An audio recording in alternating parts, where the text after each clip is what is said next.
उससे पहले आज मैं कुछ बात श्री कृष्ण के बारे में कहना चाहूँगी कि ये हम भगवत गीता क्यों पढ़ रहे हैं, क्यों ऐसा कहा है कि गीता ज्ञान जो है वो सर्वशास्त्र शिरोमणि है, क्यों कहा गया है। क्यों कहा गया है, यदि हम इसको अच्छी तरह समझ ले, इसको हम इसका सही तरीके से, जो भगवान श्री कृष्ण यथार्थ और बिना किसी जो हमें ज्ञान दे रहे हैं, बिना स्वार्थ का, निस्वार्थ भाव का, निष्काम कर्म का, अकर्म का, वो अगर हम सही तरीके से उसका मनन कीर्तन पठन पाठन करें तो ऐसा कहा है कि दूसरे किसी भी शास्त्रों का संग्रह करना नहीं पड़ता। क्यों ऐसा कहा है? भगवान श्री कृष्ण कौन है? क्यों उनको योगेश्वर कहा है? तो आज पहले हम उनके बारे में बात करेंगे। उनसे तो बात हम अपने ध्यान में करेंगे। उनके बारे में बात करेंगे कि बापूजी ने भगवान श्री कृष्ण को क्या बताया है। लोग उनको बहुत ही साधारण में ले रहे हैं। भगवत गीता कहने वाला भगवान श्री कृष्ण सही में कौन है? सही में कौन है वो उनको 16 कला संपूर्ण कहते हैं, राइट? क्या कहते हैं उनको? 16 कला संपूर्ण। ठीक है, तो वो 16 कला जो संपूर्ण थे वो किसकी शक्ति काम कर रही थी? भगवान श्री कृष्ण की के ऊपर बापूजी की एक वीडियो है जिसमें बापूजी ने उनके श्री कृष्ण के बारे में एक अनसुने रहस्य के बारे में बताया है, जिसमें ज़्यादा नहीं, कुछ 9 मिनट की वीडियो है। और इस वीडियो में बापूजी ने क्लियर किया है कि जो श्री कृष्ण थे वो ऑलमाइटी अथॉरिटी, जो सुप्रीम ऑलमाइटी अथॉरिटी है, जो ब्रह्मा विष्णु महेश, इस ब्रह्मांड के शिव, महाशिव, परम महाशिव, इस मल्टीवर्स के मालिक की बात करें, अनंत अनंत ब्रह्मांडों की मालिक की बात करें, उससे भी ऊपर जो सर्वसत्ता है, जो सबसे ऊंचा, जिसको ऑलमाइटी सुप्रीम कहते हैं, सुप्रीम पावर कहते हैं जिसे, उसके आकारी रूप का वो अवतार है। जो भगवान श्री कृष्ण है वो साधारण नहीं है। ठीक है, गीता ज्ञान देने वाले साधारण नहीं थे, कोई देवी देवता नहीं थे। ब्रह्मा विष्णु शंकर को क्या कहा? वो तो देव है, त्रिदेव है। उनको तो सृष्टि की रचना, पालना और विध्वंस के लिए उनको नियुक्त किया था। लेकिन भगवान श्री कृष्ण जो गीता ज्ञान दे रहे हैं वो डायरेक्ट किसके, कौन उनको इंस्पायर करने वाला था? उनको भी कौन करने वाला था? जो मैं कहने वाला कौन था? वो मैं कहने वाला जो अथॉरिटी से कहने वाला था वो ऑलमाइटी अथॉरिटी के आकारी रूप का अवतार था। ठीक है, तो हमें ये महत्वता समझनी है। जो ऑलमाइटी अथॉरिटी के जो आकारी रूप हुए, उन्होंने उनके अंदर 16 कला की पावर उनके अंदर डाली, इसलिए उनको 16 कला संपूर्ण कहते हैं। लेकिन वो 16 कला संपूर्ण अवतार जो थे वो कैसे थे? वो ऑलमाइटी, हमें ये याद रखना कि वो ऑलमाइटी अथॉरिटी के आकारी रूप के अवतार थे। ठीक है, तो इसलिए उन्होंने जो कुछ भी कहा, जो कुछ भी उन्होंने भगवत गीता में कहा, वो ऊपर ऑलमाइटी अथॉरिटी की डायरेक्शन से कहा, है ना। तो इसलिए हमें उनके हर एक वचन पे, हर एक बोल पर हमें उन पे दृढ़ निश्चय होना चाहिए। जो भी उन्होंने हमें शिक्षा दी है, जिस मार्ग पर चलने की बात करिए, क्यों कर्म योग की बात करिए, क्यों ज्ञान योग की बात करिए, क्यों सांख्य योग की बात करिए, हर प्रत्येक का योग उन्होंने हमें सिखा दिया है। पर उसका पर्पस क्या है? हर एक योग का पर्पस क्या है? पहले हमें ये समझना है। हर एक योग का पर्पस है साधक का उस साध्य तक पहुंचने का। ठीक है, आत्मा का परमात्मा तक पहुंचने का। तुमसे ये मार्ग नहीं होता तो ये मार्ग अपनाओ, ये अगर तुमसे ज्ञान मार्ग नहीं होता तो भक्ति मार्ग अपनाओ। भक्ति मार्ग में भी क्या भक्ति? कौन सी भक्ति? ये कथा कीर्तन कर लिया, 2 मिनट पूजा पाठ कर ली, ये भक्ति नहीं। बापूजी ने भी अपनी वीडियो में कहा है कि अगर आपकी भक्ति सर्वश्रेष्ठ है, आपकी भक्ति संपूर्ण समर्पण भाव से, यदि मीरा के समान आपकी भक्ति है, ठीक है, तो आपको ज्ञान अवश्य मिलेगा। यदि आपकी भक्ति पूरी नहीं हुई तो आपको ज्ञान मिलेगा ही नहीं, क्योंकि ज्ञान का एंड प्रोडक्ट है परमात्मा, हमें समझना पड़ेगा। ठीक है, तो भक्ति भी, ज्ञान भी आसानी से नहीं मिलेगा, आपकी भक्ति पूरी होगी। ठीक है। तो जब तक आपकी भक्ति योग से भी परमात्मा तो मिलेगा ही ना, एंड प्रोडक्ट तो मिलेगा ही ना। जब आपके अंदर भक्ति मीरा भाव की तरह, जैसे मीरा के अंदर जैसे भक्ति थी अपने आराध्य के लिए, राधा के अंदर जैसे थी, जैसे गोपियों के अंदर थी, जो उनके अंदर भाव था परमात्मा के लिए, वो भक्ति है। भक्ति खाली 2 मिनट आंखें बंद करके भगवान को अपने स्वार्थ के लिए हमने अगर उसको पूज भी लिया, उसको याद भी कर लिया, तो वो भक्ति नहीं कहलाएगी। भक्ति हमेशा, मैं भक्ति और ज्ञान योग को इसलिए जोड़ती हूँ क्योंकि जब भी हम ध्यान करते हैं तो भक्ति कहीं ना कहीं, हमारा भक्ति रस भी हमारे अंदर होता है, क्योंकि संपूर्ण समर्पण होता है परमात्मा के लिए। यदि आत्मा में ज्ञान नहीं है, इसलिए बापूजी ने क्या कहा, भाव, हमेशा बापूजी ने भावनाओं को देखा, है ना।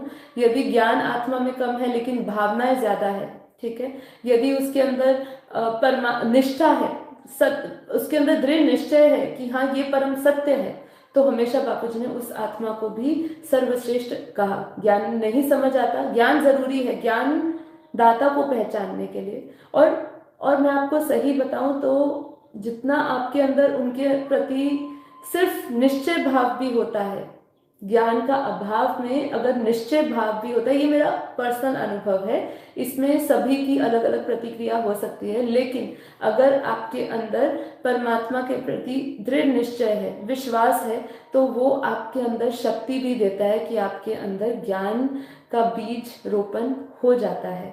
जो चीजें समझ नहीं आ रही होती है वो आ जाती है, क्योंकि आपका मन शुद्ध हो जाता है, आप परमात्मा से जुड़ जाते हो। जब आप परमात्मा से जुड़ते हो, चाहे भक्ति से चाहे भाव से, तो आपके अंदर जो ऊर्जा का संचारण होता है, जो आपके अंदर परमात्मा इस 4थे अध्याय में क्या कह रहे हैं कि जिस भाव से मुझे जो याद करता है, मैं भी उसको उसी भाव से उसका फल देता हूँ, ठीक है। तो हमें ये ध्यान रखना है कि हम किस भाव से उसको दे रहे हैं। हमें हमेशा ये होता है कि हमें पावर नहीं मिल रही, हमें शक्ति नहीं मिल रही है, हमें कैसा लगता है कि हम जो श्रम कर रहे हैं, जो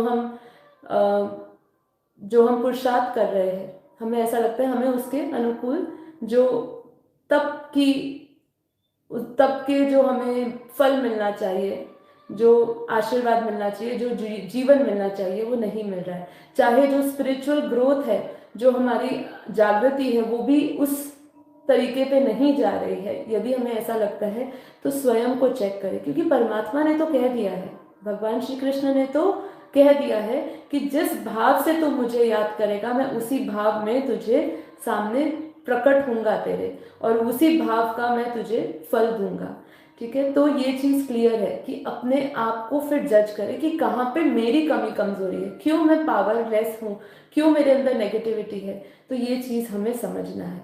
अब ये भी समझना है कि इतने सारे युग बीते, ठीक है, क्या भगवान कृष्ण को पता नहीं था कि ये महाभारत का युद्ध खत्म होगा, तो इतनी सारी नेगेटिविटी हो जाएगी, युद्ध में जितने भी योद्धा मारे जाएंगे, ये तो निश्चित है कि जैसे बोला कि जो भी इस युद्ध में मरे वो स्वर्ग को प्राप्त हुए, और ये सही बात है कि वो स्वर्ग को प्राप्त हुए थे, ठीक है। लेकिन उससे जो वायुमंडल में नेगेटिविटी आई, नेगेटिविटी भर गई, उसके वाइब्रेशंस बढ़ते ही गए, और जब कलयुग आया, तो आज कलयुग के समय में हम भगवान श्री कृष्ण की ये गीता को सुन रहे हैं। क्यों सुन रहे हैं? क्योंकि वो नेगेटिविटी वाइब्रेशंस में कहीं ना कहीं जो पड़ी है, और भगवान हमें उसका मार्ग दिखा रहे हैं कि अब हमें करना क्या है। जो उस समय उन्होंने ज्ञान दिया वो आज भी हमारे ऊपर लागू होता है। अकर्म का, निष्काम कर्म का, पूरा उन्होंने गीता में निष्काम कर्म पर ही प्रधान रूप से फोकस दिया है, ठीक है। तो हमें इस पे आज हम थोड़ी इस पे भी चर्चा करेंगे। कर्म अकर्म की बात करी है हमने, लेकिन इसको थोड़ा अलग दृष्टिकोण से भी समझने की कोशिश करेंगे। और हमें ये भी पता है कि हमें हर चीज़ को रिपीट करना पड़ता है, क्योंकि हम अभी तक अगर हमें रिपीट नहीं करना पड़ता, अगर हम उस अवस्था को प्राप्त हो चुके होते। आप सोचिए, अभी तक आप अकर्ता बने हैं, क्या आपका हर एक कर्म निष्काम भाव से होता है? क्या आपका हर एक कर्म बिना किसी उस कर्म के जो अटैचमेंट है, मैं ये नहीं कह रही कि हमें कर्म फल की इच्छा नहीं करनी। आज मॉडर्न वर्ल्ड है, बहुत मुश्किल है ये चीज़ को फॉलो करना, और ये तो बचपन से, जैसे मैंने पुराने एपिसोड में बोला, ये सिखाया ही जाता है कि आपको करना ही है, अपना एक गोल लक्ष्य रखना ही है। और अध्यात्म में लो, अपनी पढ़ाई में लो, कहीं बिजनेस में लो, सब जगह पे एक गोल ओरिएंटेड लोग होते ही और गोल रखते ही। लेकिन उससे जुड़ी हुई अटैचमेंट को आपने क्या त्यागा है? अगर नहीं त्यागा तो आप हमेशा स्थित प्रज्ञ अवस्था में रहते हो? ये सब प्रश्न अपने आप से पूछो। आज हम चौथे अध्याय को कर रहे हैं, उससे पहले जितने भी अध्याय हुए हैं, जितनी भी हमने डिस्कशन करी है, उसको उसके बारे में अपने अंदर अपने आप से पूछे कि आप किस लेवल पे पहुंचे हैं, कहाँ पहुंचे हैं, कितनी धारणाएं लिए, कितना धर्म का आचरण कर रहे हैं। ये धर्म और अधर्म की युद्ध है, ठीक है? धर्म भी हमारे अंदर पल रहा है, अधर्म भी हमारे अंदर ही हो रहा है। तो हमने इसको कितना हद तक हमने इसको अपने जीवन में उतारा है, ठीक है? तो ऐसा भी कहा है कि अब कृष्ण है कौन? जिसके पास गीता है वो कृष्ण है, और जो सुनने के लिए तैयार है वो अर्जुन है। तो हमें क्या है? हम ज्ञान को अर्जन कर रहे हैं, और जब हम उस जो गीता, जो ज्ञान में सर्वशास्त्र शिरोमणि कहा गया है, जब हम उसको अपने हाथ में लेकर घूमते हैं, अर्थात उसके ज्ञान को जब हम अपने हाथ में, अपनी बुद्धि में लेकर घूमते हैं, तब हम भी कृष्ण बन जाते हैं, ठीक है? तो ये चीज़ मैं आज आपको पहले कहना चाहती थी, जिससे कि हम इसके और आगे गहराई में जाए। तो चलिए, इसके बाद ये कुछ हम डिस्कस करने के बाद एक हम स्टोरी डिस्कस करेंगे। तो प्लीज़ एपिसोड को बीच में से मत छोड़िएगा। जो देर से आ रहे हैं वो स्टार्टिंग से शुरू करिएगा। हम एक एग्जाम्पल लेने वाले हैं कर्म में अकर्म की, जो दुर्वासा ऋषि की है और कृष्ण की कहानी है। पर उससे पहले हम थोड़ा सा इस अध्याय को थोड़ा और समझ लेते हैं।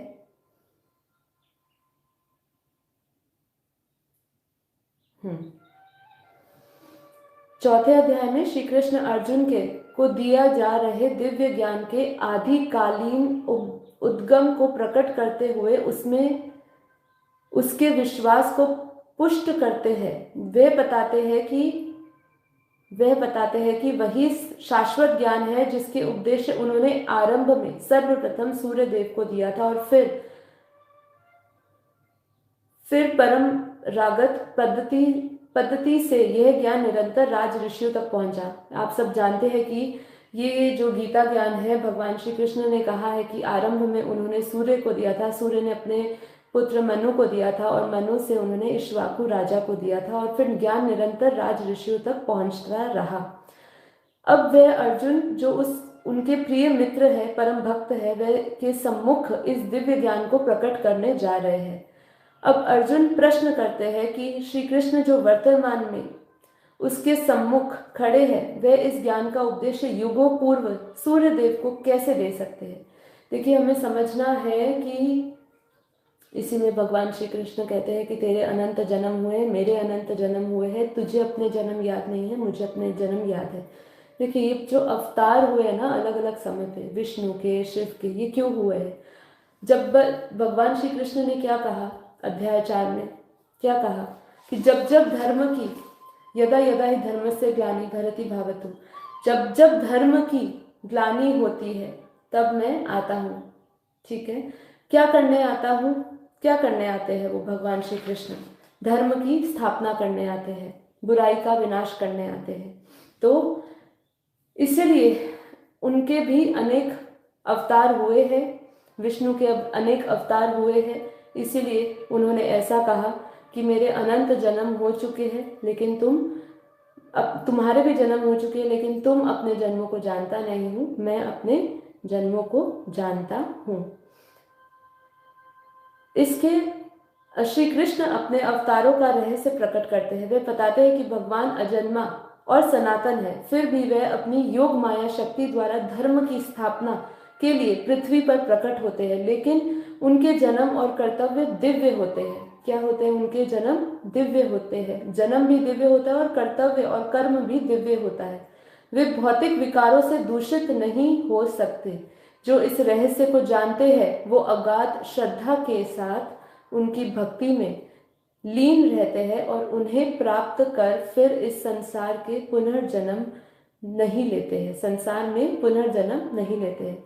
इसके पश्चात इस अध्याय में कर्म की प्रकृति का व्याख्यान किया गया है कि किया गया है और कर्मण्यता तथा वर्जित कर्म से संबंधित 3 सिद्धांतों को पर चर्चा भी करी गई है। ये हमने कल भी किया था, आपको अगर याद हो कि वर्जित कर्म कौन से होते हैं, कर्म कौन से होते हैं, तो आप एक बार पुराना एपिसोड को भी आप रेफर करिएगा। इनसे विदित होता है कर्म योग अनेक प्रकार के संसारिक दायित्वों का निर्वहन करते हुए अकर्म की स्थिति प्राप्त कर लेता है और इसीलिए वे कार्मिक प्रतिक्रियाओं से में फंसता नहीं है। इसी ज्ञान के साथ प्राचीन काल में ऋषि मुनि सफलता और असफलता, दुखी और सुखी से प्रभावित हुए बिना केवल भगवान के सुख के लिए यज्ञ के रूप में कर्म करते थे। भगवान के सुख के लिए यज्ञ के रूप में कर्म करते थे।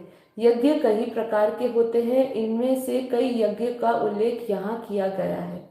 जब यज्ञ पूर्ण संपन्न की भावना से किया जाता है तब इनके अवशेष अमृत के समान बन जाते हैं।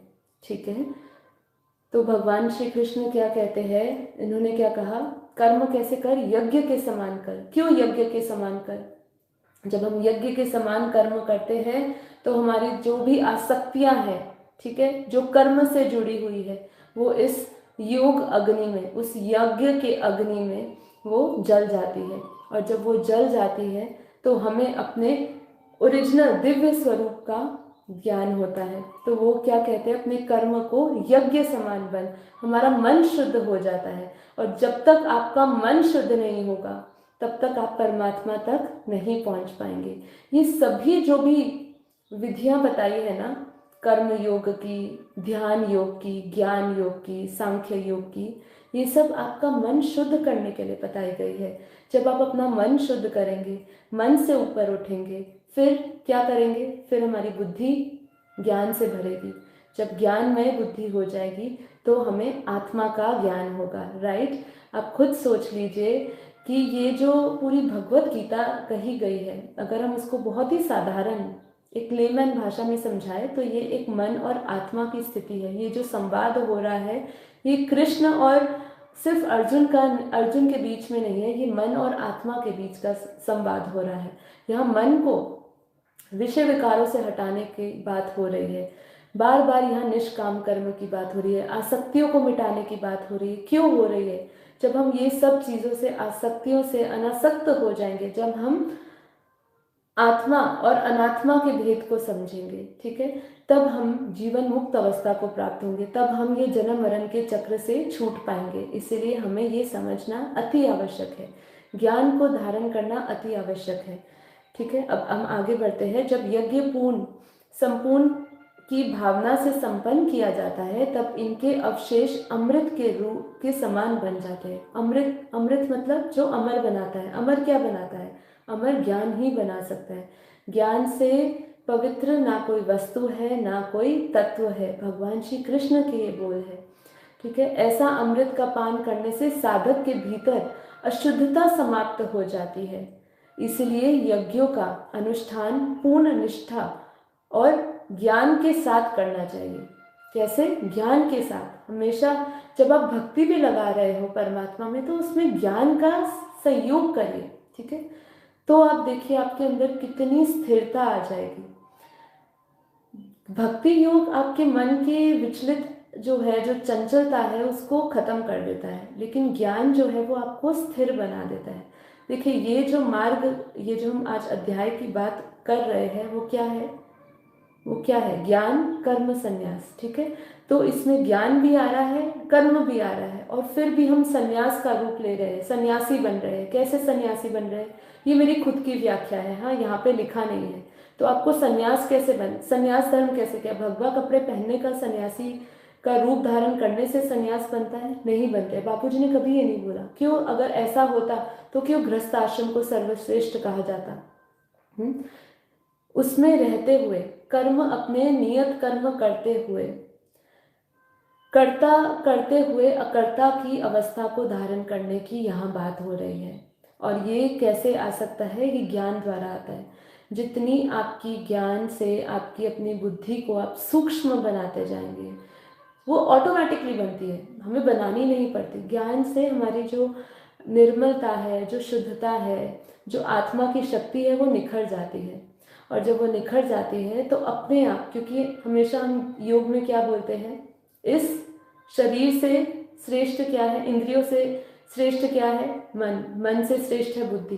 तो जब हम बुद्धि को ही निर्मल और पवित्र बना रहे हैं तो ऑटोमेटिकली उसका रिफ्लेक्शन देखिए आपके ऊपर क्या आएगा, मन पे प्रभाव पड़ेगा, तन पर प्रभाव पड़ेगा। तो ये एक चेन है, ठीक है।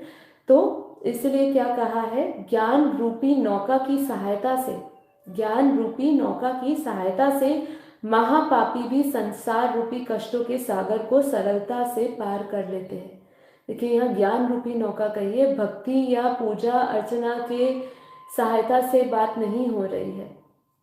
इसको आप अच्छी तरह महत्वता समझिए।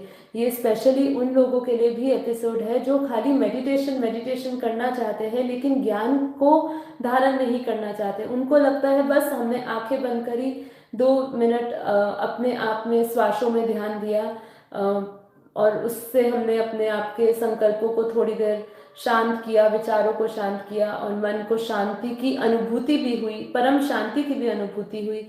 शायद कुछ पल हमने भगवान को भी याद कर लिया कि हे परमात्मा, तेरा शुक्रिया, तूने जो हमें दिया है, और धन्यवाद भी दे दिया आपने उनको और उनको याद भी कर लिया, लेकिन उससे काफ़ी नहीं है। यदि आपको जन्म मरण के चक्र से छूटना है तो ज्ञान तो धारण करना पड़ेगा। ये उन आत्माओं के लिए है और ये अध्याय भी उनके लिए है जिसमें भगवान कह रहे हैं कि ज्ञान रूपी नौका की सहायता से ही महापापी भी इस संसार रूपी कष्टों के सागर से को सरलता से पार कर सकता है। ऐसा दिव्य ज्ञान वास्तविक आध्यात्मिक गुरु से प्राप्त करना चाहिए जो परम सत्य को जान चुका है। कौन से गुरु से? कौन से गुरु से? वो भी आपके लिए बहुत ज़रूरी है जानना, क्योंकि इसके बारे में तो बहुत कुछ कह रहे हैं आजकल। तो कितने सारे गुरु हैं। गुरुओं को चुनना जो परम सत्य का मार्ग बता रहा हो, जो अपने तक आपको सीमित ना रख रहा हो, जो भगवान तक लेकर जा रहा हो, जो उस ऑलमाइटी अथॉरिटी की पहचान दे रहा हो, वो बहुत ज़रूरी है और वो हमें इस बेहद के ज्ञान में मिली है, ठीक है। श्री कृष्ण गुरु के रूप में अर्जुन से कहते हैं कि ज्ञान एक खड्ग से अपने हृदय में उत्पन्न हुए संदेहों को काट दो। क्या? ज्ञान की खड्ग मतलब तलवार, ज्ञान की तलवार से अपने हृदय में उत्पन्न संदेहों को काट दो। उठो और युद्ध लड़ने के लिए अपने कर्तव्य का पालन करो, ठीक है। तो अब मैं इसमें कुछ पोर्शन लेती हूँ। अब भगवत गीता का जो 4 अध्याय का 6वां श्लोक, उसमें क्या कह रहे हैं? अजन्मा और समस्त जीवों का स्वामी और अविनाशी प्रकृति का मैं, मतलब भगवान श्री कृष्ण क्या कह रहे हैं? मैं अजन्मा और समस्त जीवों का स्वामी और अविनाशी प्रकृति का हूँ, यद्यपि मैं इस संसार में अपने दिव्य शक्ति योग माया द्वारा प्रकट होता हूँ। कुछ लोग इस मत का विरोध करते हैं। भगवान मनुष्य का रूप धारण करते हैं। वे भगवान के निराकारी रूप के साथ तो अधिक सहजता से जुड़ जाते हैं, जो सर्वत्र व्याप्त, अमूर्त और सूक्ष्म है। भगवान निश्चित रूप अमूर्त और निराकार है, किंतु इसका अभिप्राय यह नहीं है कि भगवान एक साथ अपने निराकार और साकार रूप में नहीं रह सकते, ठीक है। बापूजी ने अपनी वीडियो में हमें समझाया है कि परमात्मा के भी 3 रूप कौन से बताए? साकारी, आकारी और निराकारी। तो वो यही कह रहे हैं। कई लोग इसका विरोध करते हैं और वो कहते हैं कि परमात्मा साकार रूप में, मनुष्य रूप में नहीं आ सकता है, लेकिन वो आए हैं, वो अवतरित हुए हैं, उन्होंने भगवान गीता का ज्ञान दिया है। तो भगवान निश्चित रूप में अमूर्त और निराकार तो है ही, किंतु इसका अभिप्राय यह नहीं है कि भगवान एक साथ अपने निराकार और साकार रूप में नहीं रह सकते। यद्यपि कोई भी कल्पना करता है कि भगवान का साकार रूप नहीं है, तब इसका यह अर्थ है कि उस व्यक्ति ने भगवान के सर्वशक्तिशाली नहीं मानता है। वो भगवान को सर्वशक्तिशाली नहीं मानता है, इसलिए वो ये कह रहा है भगवान निराकार है। यह एक अधूरा कथन है। अन्य शब्दों में ये कहना कि भगवान साकार रूप में प्रकट होता है, वह भी एक अधूरापन है, अधूरा सत्य है। सर्वशक्तिमान भगवान ने अपने दिव्य व्यक्तित्व के साकार और निराकार दोनों रूप की बात की है। इसलिए वर्णन किया गया है भगवान दो रूपों में प्रकट होते हैं, निराकार जिसे ब्रह्म कहते हैं ब्रह्म के रूप में, और साकार जिसे भगवान के रूप में कहते हैं। ये दोनों भगवान के परम व्यक्तित्व के आयाम हैं। देखिए, इसमें बापूजी ने हमें तो आकारी रूप भी बताया है, तो मैं इसमें थोड़ा सा ऐड ये करना चाहूँगी कि जिस प्रकार हमारी आत्मा की तीन अवस्था होती है, वैसे ही जो रचना हुई, जब ये पूरा सृष्टि का जब निर्माण किया, इस ब्रह्मांड का निर्माण किया, तो वो भी तीन अवस्थाओं से गुजरी। उसमें भी निराकारी दुनिया थी जिसे हम परम धाम कहते हैं, आकारी दुनिया थी जिसको हम मूल वतन कहते हैं, सूक्ष्म दुनिया कहते हैं, और फिर उसके बाद हम ये धरती जहाँ पे हम पांच तत्वों में हैं उसको हम स्थूल दुनिया कहते हैं। तो उसमें भी साकारी, आकारी और निराकारी तीनों दुनिया हुई, तीनों अवस्थाएं हैं आत्माओं की। और ऐसे ही परमात्मा की भी तीनों रूप है, साकारी, आकारी और निराकारी। और इसके अंदर निराकारी जिसे ब्रह्म रूप कहा है और साकारी जिसे भगवान कहा है, उसका वर्णन भगवत गीता में कहा गया है। वास्तव में जीव आत्मा में ये दोनों आयाम होते हैं। यह निराकार है, इसीलिए जब वह मृत्यु के समय शरीर को त्याग देता है तब वह दिखाई नहीं देता। ठीक है, हम इसको थोड़ा सा और आगे बढ़ाते हैं। हम जानते हैं वो इसलिए भी नहीं दिखाई देता क्योंकि वो सूक्ष्म शरीर धारण करता है, कारण शरीर धारण कर लेता है, और फिर उसकी आत्मा उच्च आयामों में यात्रा करती है। फिर भी यह दूसरा शरीर धारण करती है, और केवल एक बार ही नहीं बल्कि अनंत बार, क्योंकि वह एक जन्म से दूसरे जन्म में शरीर बदलती रहती है। अब अणु आत्मा शरीर धारण करने के योग्य हो सकती है, तब फिर सर्वशक्तिशाली भगवान साकार रूप में धारण क्यों नहीं कर सकता? कितना सुंदर तर्क दिया है कि जब एक अणु आत्मा, जो परमात्मा का एक छोटा सा अणु, एक छोटा सा अंश है, जब वो शरीर धारण कर सकती है, तो सर्वशक्तिशाली भगवान साकार रूप धारण क्यों नहीं कर सकते? वो क्यों नहीं अवतरित हो सकते? और जब उन्होंने वादा किया है तो वो क्यों नहीं आएंगे? या भगवान ये कहते हैं कि मेरे पास साकार रूप में प्रकट होने की शक्ति नहीं है, इसलिए मैं केवल एक निराकार ज्योति हूँ? ऐसा क्या कहा है? ऐसा तो नहीं कहा है ना। सर्वज्ञता और पूर्णता के दिव्य गुणों से परिपूर्ण होने के लिए भगवान का साकार और निराकार दोनों रूपों में होना आवश्यक है। भगवान और जीवात्मा में यह भेद इसलिए है कि हमारा शरीर प्राकृत अर्थात माया शक्ति से निर्मित है। भगवान का साकार रूप उनकी दिव्य शक्ति योग माया द्वारा निर्मित होता है, इसलिए दिव्य है और भौतिक विकारों से परे है। तो हमें काफी बार परमात्मा के साकार रूप पे क्यों विश्वास नहीं होता? क्योंकि वो भौतिक विकारों से परे है ना। वो योग माया द्वारा निर्मित होता है, वो दिव्य शक्तियों से भरा है, जबकि हम जो है, हमारा जो शरीर है काम क्रोध वासनाओं से भरा हुआ है। तो इसलिए काफी बार हमें इस बात पे विश्वास नहीं होता है। ठीक है, चलिए अब आगे पढ़ते हैं। 10वां श्लोक। आसक्ति, भय और क्रोध से मुक्त होकर पूर्ण रूप में मुझ में तल्लीन होकर मेरे शरण ग्रहण कर भूतकाल में अनेक लोग मेरे ज्ञान से पवित्र हो चुके हैं, और इस प्रकार से उन्होंने मेरा दिव्य प्रेम प्राप्त किया है। इससे पिछले श्लोक में भगवान श्री कृष्ण ने स्पष्ट किया है कि वे लोग जो उनके जन्म और उनकी लीलाओं की दिव्य प्रकृति को वास्तव में जानते हैं। देखिए यहाँ पे किस चीज की बात हो रही है? दिव्य प्रकृति को वास्तव में जानते हैं। भगवान श्री कृष्ण ने 16,108 रानियां रखी, द्वारका, सोने की द्वारका हुई, युद्ध हुआ, सब इसके ऊपर जो कवर है वो सब देख रहे हैं, लेकिन इसके भीतर जब भगवान श्री कृष्ण ने अनेक रूप प्रकट करे, उसकी बात कभी किसी ने नहीं करी। तो ये जो है ना, दिव्य प्रकृति के वास्तविकता को जानना बहुत जरूरी है कृष्ण के। तो वो यही कहते हैं, जिन्होंने उसको, उनके दिव्य प्रकृति के वास्तव में जानते हैं, वह उन्हें पा लेते हैं। अब इसकी पुष्टि करते हुए सभी कालों में असंख्य मनुष्यों ने इस साधन से भगवत प्राप्ति की है। उन्होंने श्रद्धा भक्ति द्वारा अपने अंतःकरण को शुद्ध कर इस परम लक्ष्य को प्राप्त किया है। श्री अरविंदो ने इसे अति सुंदरता से व्यक्त किया है, तुम्हें अपने दृश्य रूपी मंदिर में, बहुत सुंदर लिखा है, तुम्हें अपने, सॉरी दृश्य नहीं, तुम्हें अपने हृदय रूपी मंदिर को शुद्ध रखना चाहिए यदि तुम इसमें किसी मूर्त को रखना चाहते हो। देखिए मूर्त किसकी रखते हैं, साकार रूप की रखते हैं ना। तो जब आप अपने हृदय रूपी मंदिर में परमात्मा की मूर्त रखते हैं, यहाँ उनके निराकारी रूप की नहीं बात हो रही है, यहाँ उनके साकार रूप, मूर्ति किसकी होती है, साकार रूप की होती है। ठीक है, इसीलिए बापूजी ने भी क्या कहा है, निराकारी से कभी भी वर्षा नहीं मिलता है। ठीक है, वर्षा कौन देता है, ठीक है, वर्षा हमें आज भी किससे मिलता है, दादा से मिलता है ना। तो उनके साकार रूप को याद जब हम करते हैं तो हमें उनसे वर्षा मिलता है, उनसे हमें प्यार मिलता है। तो जब हम अपने हृदय रूपी मंदिर में शुद्ध रखना चाहिए यदि तुम इसमें किसी मूर्त को रखना चाहते हो। ठीक है, शुद्ध हृदय वाला भाग्यशाली है जिसमें वह भगवान को देख सकते हैं। अब मन को कैसे शुद्ध किया जाए, आसक्ति, भय और क्रोध को त्यागने से और मन को भगवान में अनुरक्त करने से अंतःकरण कैसे शुद्ध होता है। वास्तव में आसक्ति ही भय और क्रोध का कारण है।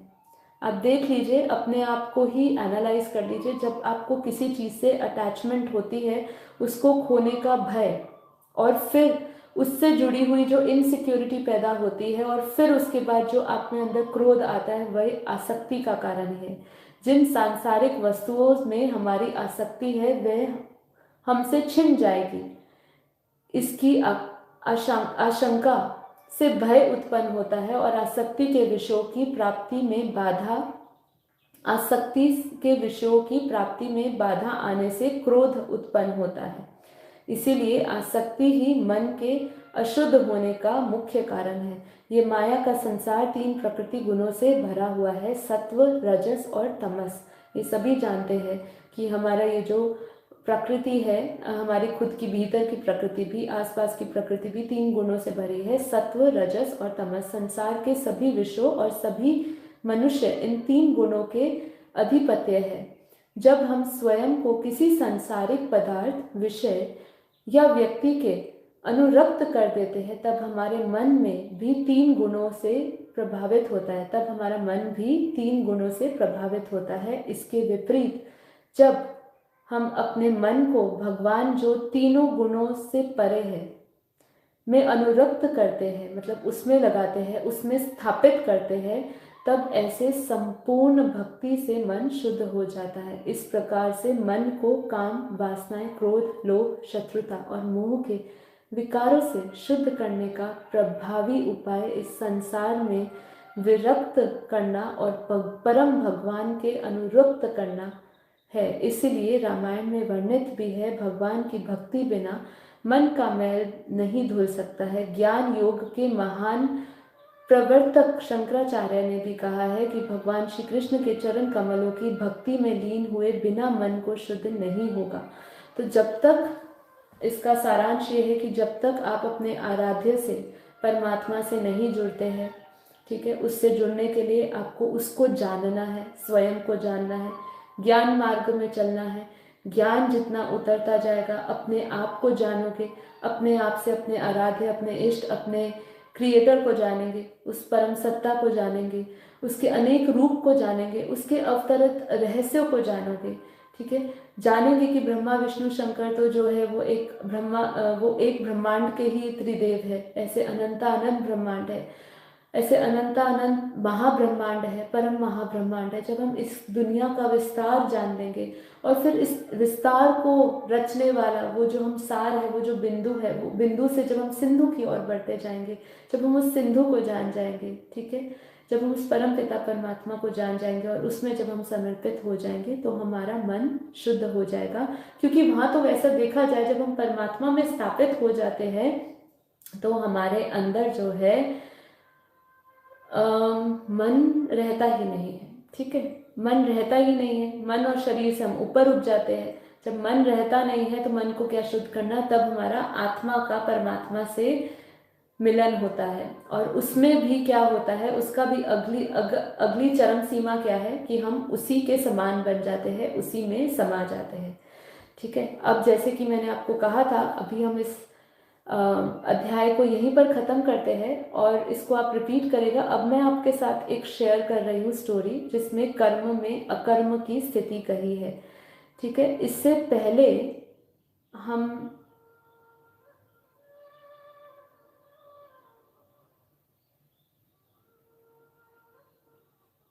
हम ये जान लेते हैं एक बार एक दो लाइन, जिन सबको पता है कि कर्म क्या है, पर हम ये जान लेते हैं कि कर्म अकर्म है क्या। फिर उसके बाद हम ये दुर्वासा ऋषि की स्टोरी शेयर करेंगे।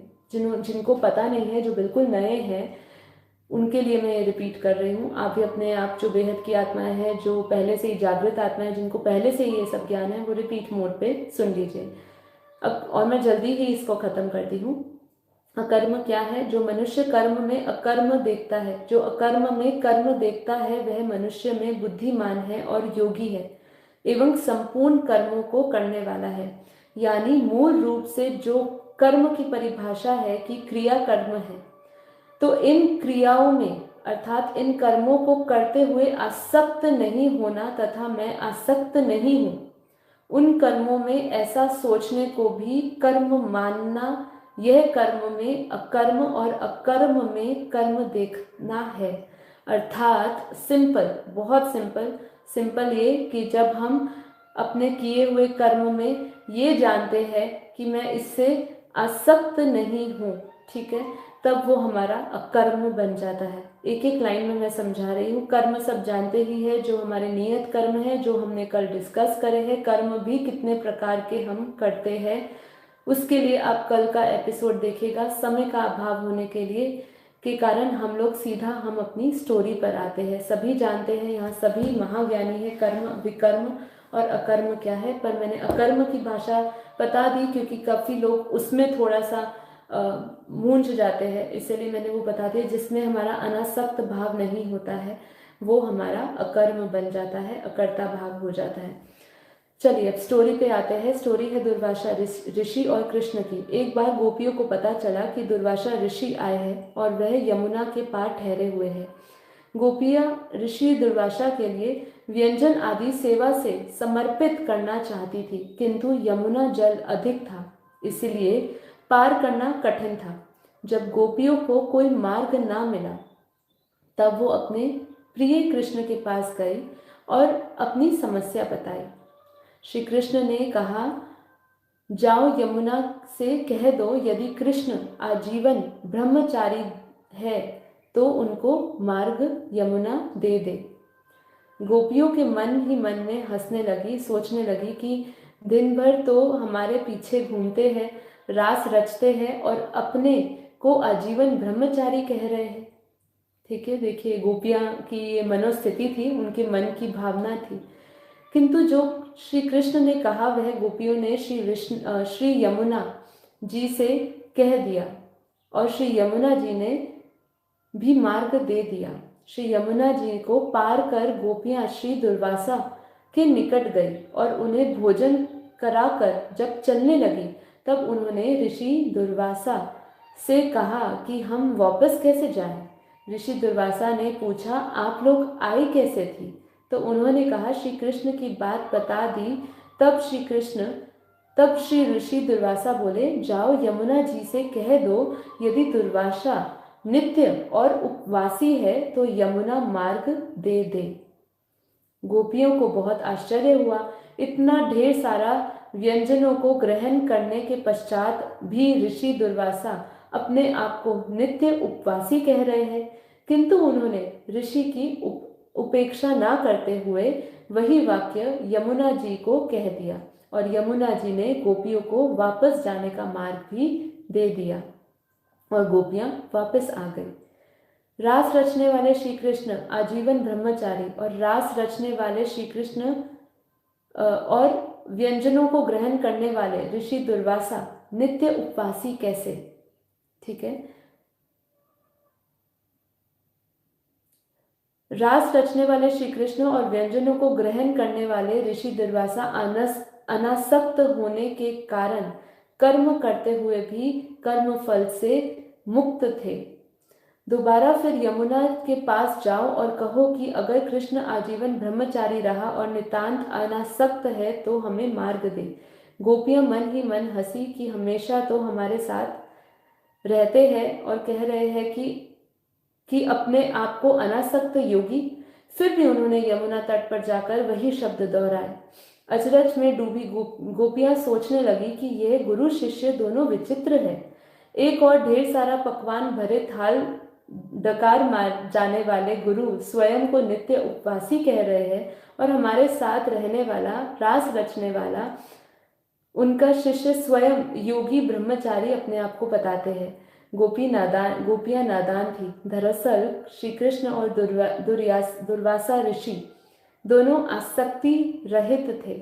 असल में श्री कृष्ण ने गृहस्थ आश्रम और संन्यास आश्रम दोनों को एक में मिला दिया है। ऐसे अनासक्त योगी श्री कृष्ण की आराधना करने वाले धीरे धीरे स्वयं को भी निष्काम हो जाते हैं। कर्म वो भी करता है मगर नितांत अनासक्त भाव से।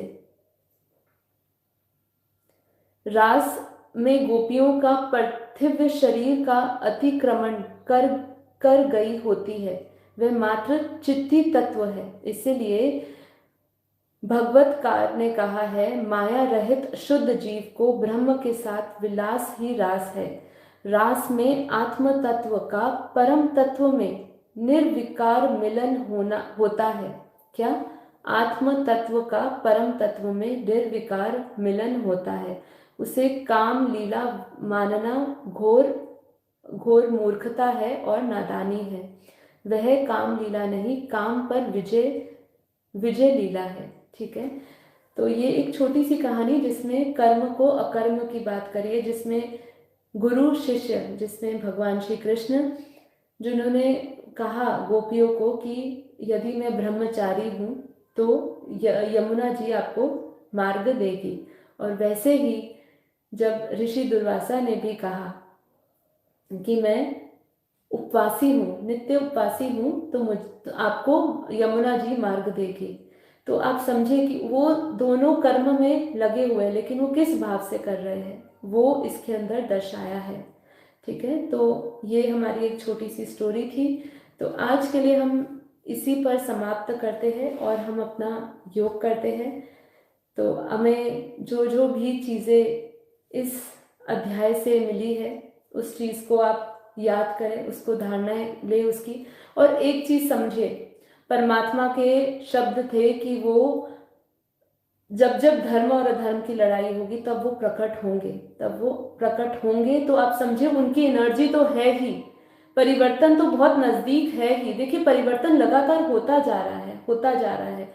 हमें इसका अनुभव वही इंसान कर सकता है जो अपना, जिसका जो स्तर है, आत्मा का स्तर है, वो बढ़ गया है। जिसका आत्मा का स्तर नीच लेवल का है वो परिवर्तन महसूस नहीं कर सकता है।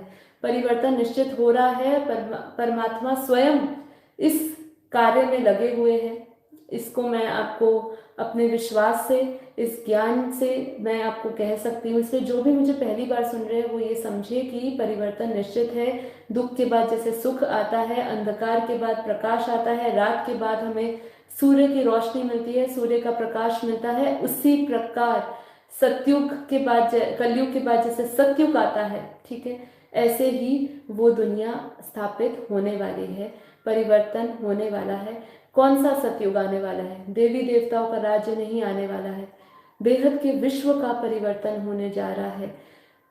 ये समय ऐसा है जब हम इस पूरे अनंत समय से जो भी जन्म मरण का चक्र चल रहा है, युगों का चक्र चल रहा है, प्रलय, महाप्रलय, कल्प प्रलय का समय चल रहा है, वो सभी का समय अब पूर्ण हो चुका है। क्योंकि अब स्वयं धरती पर, इस धरा पर परमात्मा आए हैं, अपना कार्य कर रहे हैं, करवा रहे हैं निमित्त मात्र आत्माओं से, और उनके वाइब्रेशन से, उनके दिए हुए उनके ज्ञान से, उनके परम शांति के मंत्र से हम पूरे विश्व का परिवर्तन करने जा रहे हैं। हमारे में सक्षमता है, हमारे अंदर बस हमें अटूट विश्वास रखना है, अपनी दिव्य शक्तियों से जुड़ना है, अपना सारा ध्यान परमात्मा में स्थापित करना है। जब हम इस चीज़ पे, उनके लक्ष्य पर जब हमें पूर्ण विश्वास होगा तो उनके लक्ष्य उनका लक्ष्य हमारा लक्ष्य बन जाएगा, और जब उनका लक्ष्य हमारा लक्ष्य बन जाएगा तो हमारे अंदर लक्षण भी आ जाएंगे। स्वयं सबसे पहले हम अपने जागृति का अनुभव करेंगे। आज इतने सारे 800 करोड़ पब्लिक के अंदर देखिए कितनी आत्माएं जागृत है, कितनी आत्माएं इसके बारे में बात कर रही है, कितनी आत्माएं परिवर्तन की बात कर रही है। इतना सब कुछ नेगेटिविटी के बीच में भी किसका दिया जागृत है, आप इसके बारे में मनन चिंतन जरूर करिए इस वीडियो के बाद। जो जिनका दिया जागृत है वही परिवर्तन करने वाली आत्माएं हैं, ठीक है। तो हम ही परिवर्तन करने वाली आत्माएं हैं, हम ही बेहद के विश्व को परिवर्तन करेंगे। परमात्मा हमारे साथ है, हमें बस उन पर अटूट विश्वास, उनके ज्ञान पर विश्वास, उनके मार्ग पर चलना है। और यही हमें भगवान श्री कृष्ण भी सभी अध्यायों में समझा रहे हैं कि हे पार्थ, हे मनुष्य, तू सिर्फ मेरे बताए रास्ते पर चलता जा, कुछ नहीं होता तो तू मुझे समर्पित हो जा। नहीं ज्ञान योग होता, नहीं तेरे से भक्ति योग भी होती, ना तेरे से कुछ भी नहीं होता। तू इतना जड़ बन चुका है कि तेरे से कुछ नहीं होता, बस तू मुझे अपने